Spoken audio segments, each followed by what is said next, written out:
My first question, Dr. Moffat, is for you. About 30 years ago, my wife and I, we were a young family.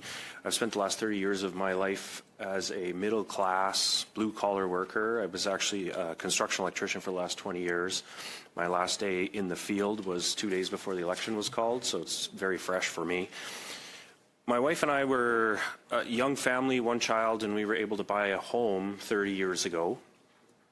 And it was significantly different, obviously, than it is today. I talk to young families now, and they're just a young family in the same situation that we were in. That's just not an opportunity for them anymore. And I think that's very disheartening. Your talk about the middle-class housing crisis really resonates with me because I understand it and I can really feel it. So my question to you is, what are the main reasons why we have this middle-class housing crisis today that we didn't have then? Essentially, how did we get here? Yeah, so thank you for that question. And yeah, absolutely. My parents bought their first home in 1970. My dad was an HVAC mechanic, and when they bought that home, it was about less than 3 times their income. When I bought our first home in 2004, same story. It was about 3 times our my wife's and I's combined income, and we were in our late 20s at the time. Nowadays, across Canada, depending on the community, we're close to 6 to 10 times. There's a number of factors. 2 in particular I would point to.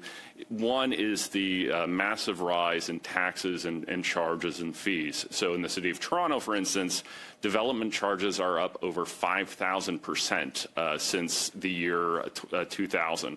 If other prices in our economy had gone up that much, a cup of coffee would cost about $66, and a small family-sized sedan would be about $1.3 million. So that's a key point. And the next cost that has risen a lot is the cost of land. We've had a lot of restrictions on land use. Municipal governments have made it difficult to build up, particularly family-sized homes, but also prevented building out. So if you can't build up and you can't build out, that's going to make land very expensive. And then finally, we've had a lot of population growth over the last 5 to 10 years. So that requires more use of land and more homes to be built. And when we don't allow for that, that also raises the price. So there are many, dozens of factors, but those are 3 I would point to that have caused the price-to-income ratio of housing to rise so significantly in the last 20 years.